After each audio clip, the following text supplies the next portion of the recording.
하나님 말씀 이 시간 함께 보도록 하겠습니다. 이 시간 우리에게 주시는 하나님의 말씀은 사도행전 15장 12절에서 21절 말씀입니다. 사도행전 15장 12절에서 21절 말씀입니다.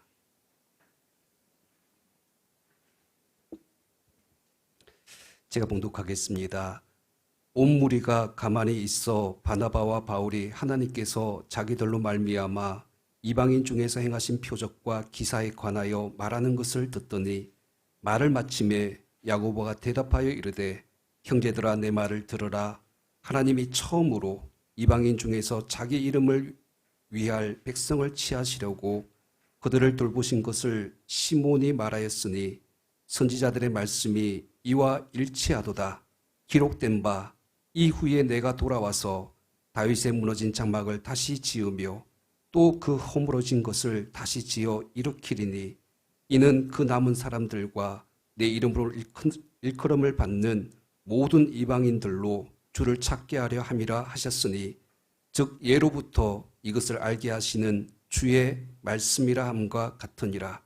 그러므로 내 의견에는 이방인 중에서 하나님께 돌아오는 자들을 괴롭게 하지 말고 다만 우상의 더러운 것과 음행과 목매어 죽인 것과 피를 멀리하라고 편지하는 것이 옳으니 이는 예로부터 각 성에서 모세를 전하는 자가 있어 안식일마다 회당에서 그 글을 읽음이라 하더라.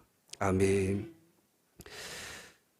우리를 위한 하나님의 말씀임을 믿습니다. 이 말씀을 나의 말씀으로 받게 하여 주시고 우리가 살아갈 때에 모든 삶의 기준이 또 내 삶의 표대가 될 수 있도록 인도하여 주시옵소서. 특히 부족한 종의 입술은 십자가의 은혜 아래 감춰주시고 오직 하나님의 말씀만 선포되어질 수 있도록 주여 인도하여 주시옵소서.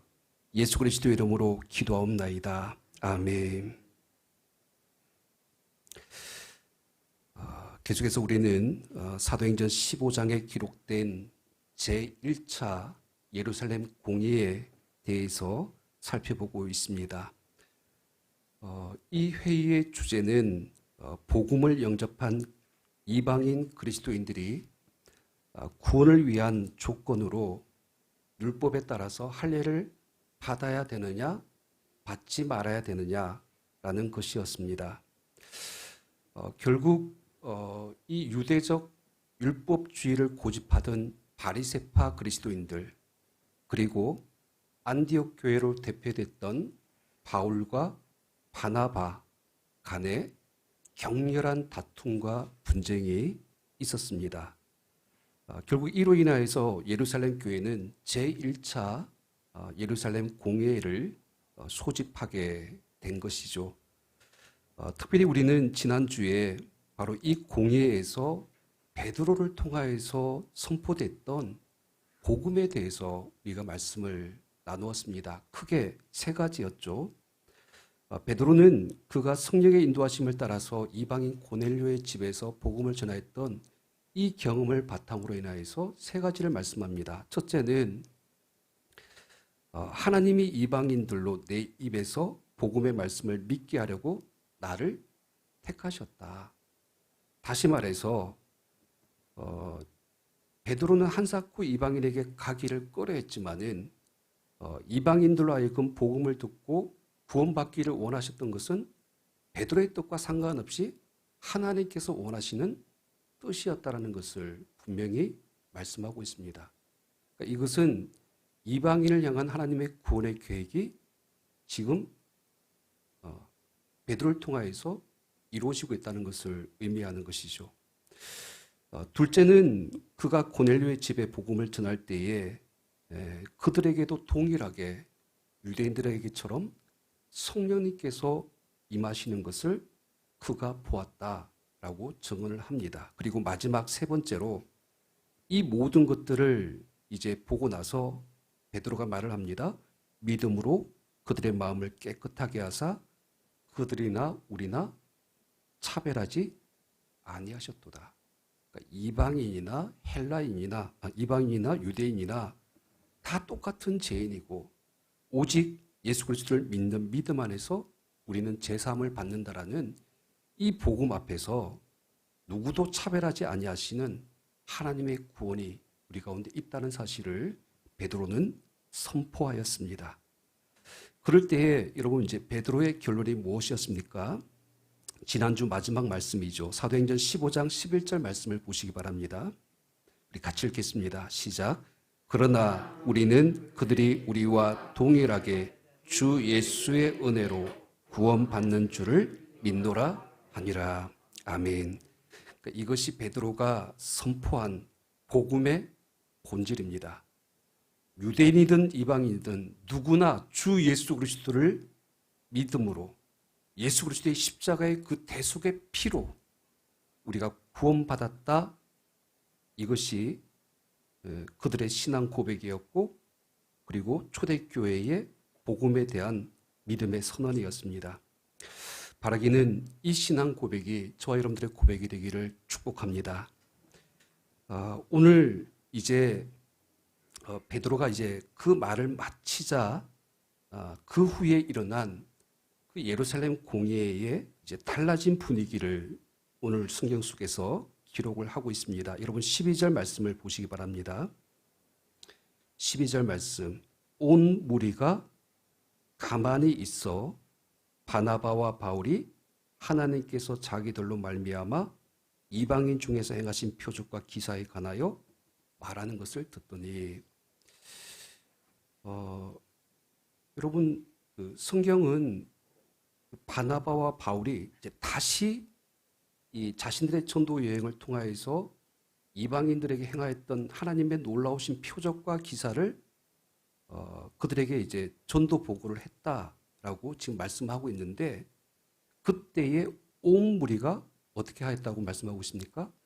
가만히 있었다라고 말씀하고 있습니다. 근데 여러분 우리가 지난주에 이 15장 5절 말씀 기억나시죠? 그러니까 바울과 바나바가 전도 여행에 대한 보고를 1차적으로 먼저 하고 있었어요. 근데 이 바리새파 그리스도인들이 그 보고를 할 때에 일어나, 그러니까 엑사니스테미, 그러니까 이 단어가 이 벌떡 일어나다, 그러니까 돌발적인 행위를 나타내는 단어라고 말씀을 드렸죠. 그러니까 바울과 바나바의 말을 끊어버리고 중간에 벌떡 일어나서 이방인도 할례를 행하고 모세의 율법을 지키는 것이 마땅하다라고 소리쳤던 바로 그런 분위기였다는 것이죠. 바울과 바나바가 더 이상 말을 할 수 없도록 그냥 한 사람이 아니라 여러 사람들이 집단적으로 강하게 제지하는 그런 상황이었던 것을 우리가 염두에 둔다라면 지금 오늘 이 12절의 말씀은 완전히 상황이 바뀌었다는 것이죠. 여기 12절 말씀에 보면 가만히 있어라는 헬라어 이 시가오라는 이 단어는 그냥 몸을 움직이지 않는다 이런 의미가 아니라 말을 하지 않고 침묵을 지키다 라는 그런 뜻을 가지고 있는 단어입니다. 그러니까 그들은 바나바와 바울이 다시 말을 하기 시작했을 때 가만히 침묵을 하면서 끝까지 그 모든 이야기를 경청했다는 것입니다. 그러니까 놀라운 반전이죠. 그동안 많은 소란들이 있었고 또 다수의 사람들의 말이 혼잡하게 뒤섞이면서 격렬하게 부딪혔는데 이제는 이 복음의 진리 앞에서 사람들이 경청하기 시작했다는 것입니다. 그럴 때 우리는 좀 이런 생각을 가질 수 있습니다. 베드로가 이야기를 마쳤잖아요. 그러니까 역시 베드로구나. 베드로의 어떤 사도적인 권위와 영향력이 대단했구나. 그의 말에 사람들이 다 잠잠해졌다라고 이렇게 논리적으로 생각을 할 수가 있습니다. 물론 여러분, 그러니까 베드로는 초대교회 지도자 중에 최고의 지도자입니다. 베드로가 자신의 경험을 바탕으로 인하여서 이방인 최초의 그 구원받은 고넬료에 대한 이 간증은 결코 무시할 수 없는 객관적인 사실이다라는 것을 성령을 통하여서 그 상황을 이제 인정을 해주고 있는 것이죠. 그럴 때 우리는 이제 인간적인 어떤 생각으로 베드로가 이 바리새파 유대인 그리스도인들이 아니라 바울과 바나바의 어떤 편에 서서 그들의 손을 들어주었기 때문에 이 어떤 논쟁의 승부가 결정됐다. 이렇게 생각할 수 있습니다. 근데 여러분, 오늘 본문을 그런 시각으로 해석하는 것은 굉장히 인본주의적이고 인위적인 잘못된 해석에 빠질 수가 있습니다. 여러분, 사람은 사실 이 진리 앞에서 잘 타협을 하지 않습니다. 자기가 옳다라고 생각하면 그것이 누가 어떤 사람이 말을 한다 할지라도 자신의 뜻을 굽히지 않는 것이 진리 앞에 서 있는 사람들의 기본적인 성질이죠. 그러니까 아무리 베드로가 말을 했다고 해서 이방인들에 대해서 할 일을 외쳤던 이 바리새파 그리스도인들이 한순간에 그것을 수긍하고 받아들였다. 이렇게 이 부분을 보아서는 안 된다는 것이죠. 여전히 아직까지 이 예루살렘 공회가 끝난 것이 아닙니다. 그 불씨가 지금 남아 있어요. 가만히 있었지만 지금 듣고 있을 뿐이지 또 언젠가는 이 문제를 가지고 부딪힐 수 있는 그 상황이 남아 있었다는 것입니다. 그런데 이제 오늘 말씀을 보시면 아주 의외의 하나의 또 다른 반전이 있는데 이 예루살렘의 긴 논쟁의 결론은 베드로가 아니라 의외의 인물을 통하여서 결정이 되고 그리고 마무리가 되는 것을 보게 됩니다. 여러분 13절, 14절 말씀 보세요. 우리 같이 읽겠습니다. 시작. 말을 마침에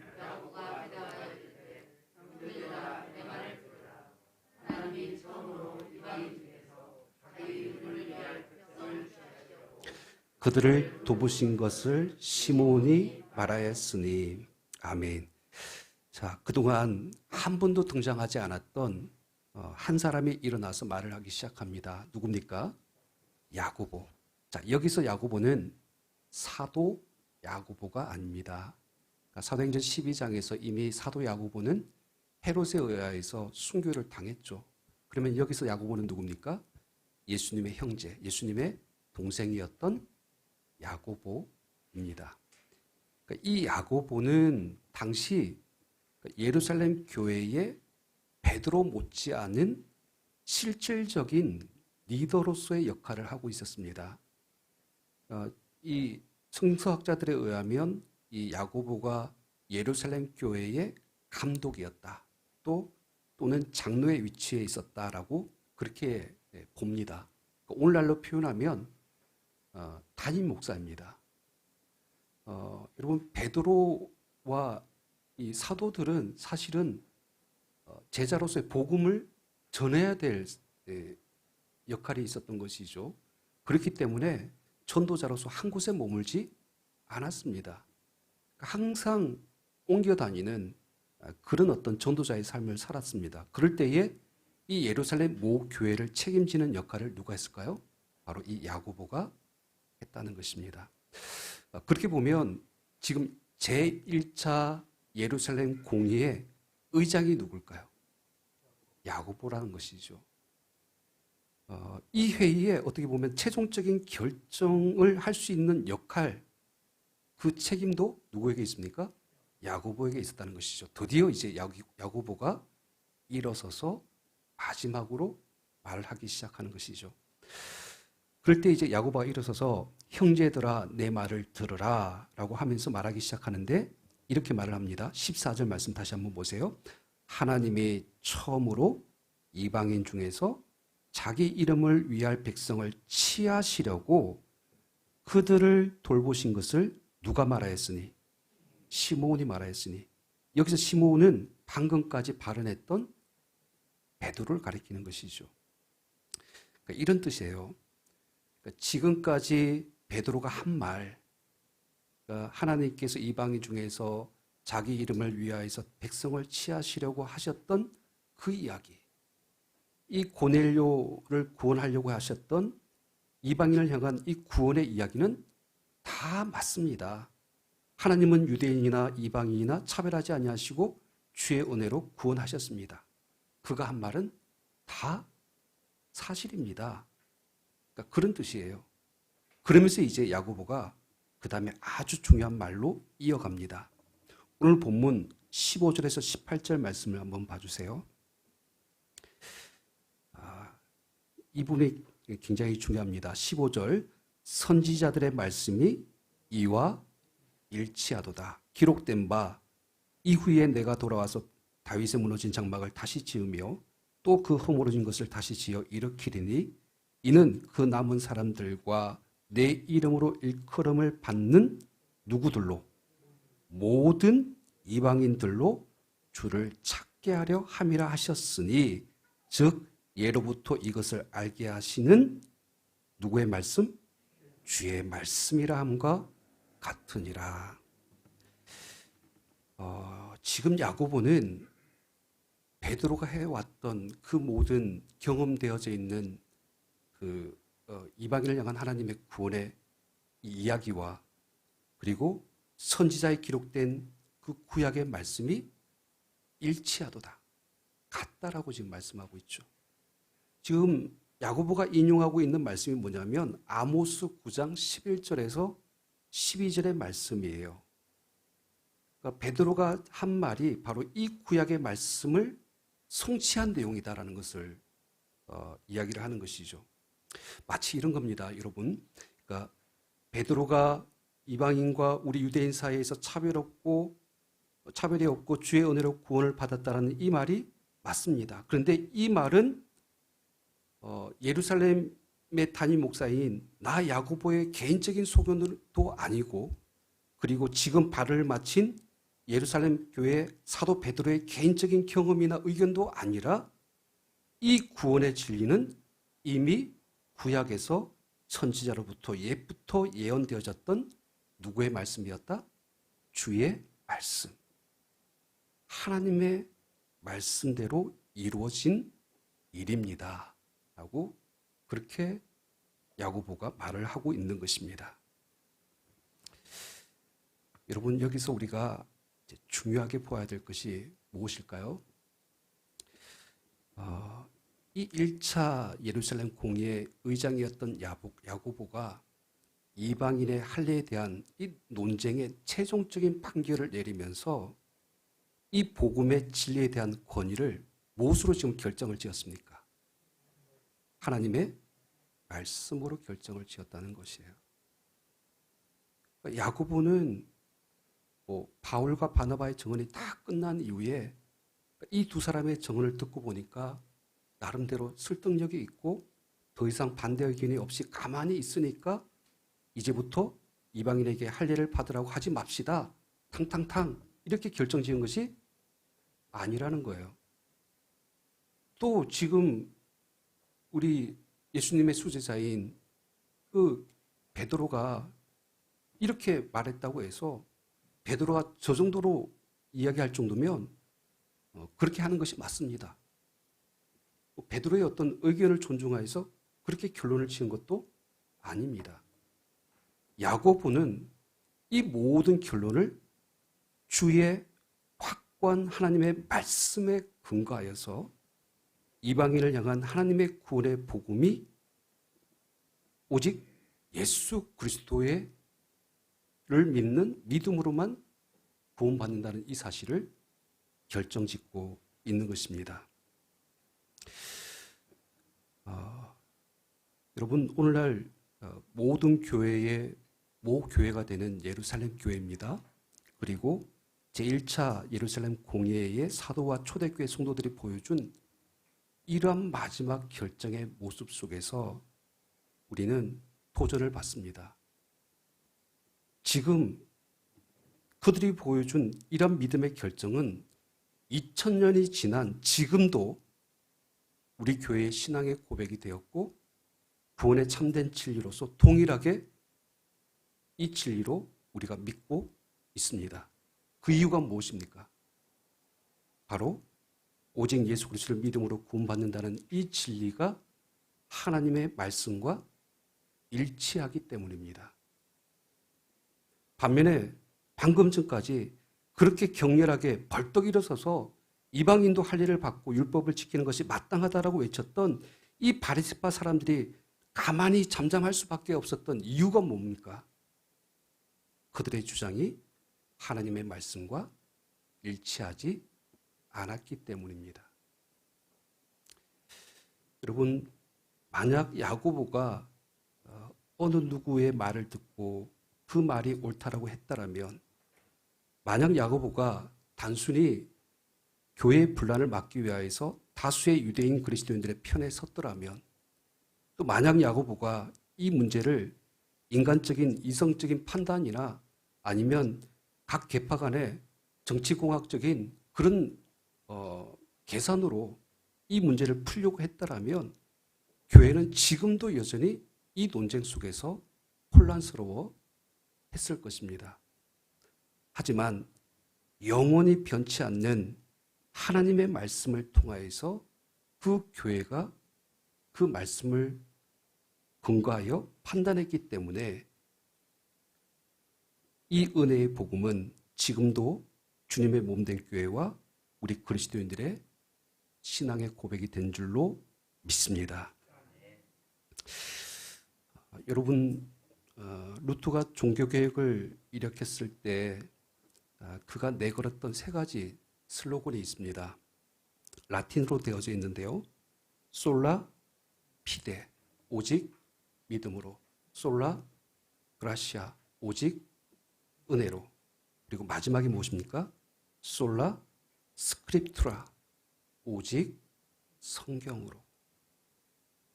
사실 이 세 번째 솔라 스크립투라가 모든 이 종교개혁의 출발점이었고 마지막 결론이었습니다. 중세 가톨릭이 성 베드로 성당을 짓겠다라고 면죄부를 팔면서 예수 그리스도로 말미암아 구원받는다는 진리 외에 돈으로도 구원받을 수 있다라는 플러스 알파의 이 거짓 복음을 전할 때 이 종교 장사를 하고 있는 그들을 향하여서 루터가 일어섰던 이유는 무엇입니까? 단지 어떤 그 교황의 어떤 그런 교황권에 도전하기 위한 정치적인 목적이나 이런 것들이 없었던 것이죠. 오직 하나님의 말씀에 근거해서 이 말씀과 맞지 않기 때문에, 일치하지 않기 때문에 루터가 종교개혁을 일으켰던 것입니다. 로마 가톨릭이 그토록 교회가 피 흘려서 지켜왔던 이 진리의 복음을 왜곡하고 변질시켰던 이유는 사실은 하나였어요. 하나님의 말씀에서 떠났기 때문입니다. 그들은 여러분 교황의 그 권위에 대해서, 그러니까 교황 모설이라고 하죠. 그러니까 이 교황의 권위를 강조하다 보니까 하나님의 말씀보다 인간 교황의 말을 하나님의 말씀 앞에 놓았습니다. 또 하나님을 위하여서, 영광을 위해서 이 화려한 성전을 짓겠다라는 이 돈의 논리, 이 돈의 논리를 오히려 하나님의 말씀 앞에 놓았던 것이죠. 그들은 하나님의 말씀을 단지 자신들의 종교적인 기득권을 지키고 자신들의 제도나 교리를 옹호하기 위한 그냥 보조적인 수단으로만 그 말씀을 사용했다는 것이죠. 우리가 중세 가톨릭에 대한 이 이야기를 할 때에 우리는 그 가톨릭으로부터 종교개혁을 일으킨 프로테스탄트니까 우리는 아니다라고 생각할지 모르겠지만 이미 종교개혁이 일어난 그 시점으로부터 500년이 지금 지났습니다. 그런데 사실은 엄밀하게 말해서 오늘날 우리 개신교회와 또 한국교회가 조용히 우리 스스로에게 한번 질문을 해봐야 되는 것이죠. 하나님의 말씀의 근위 외에 다른 어떤 것들을 더 우선시하면서 그것을 먼저 주장하고 있는 그런 논리들이 오늘날 교회를 혼란케 하고 더 나아가서 그리스도의 복음의 진리를 변질시키고 있다는 것입니다. 크고 작은 한국교회에 많은 문제들이 있죠.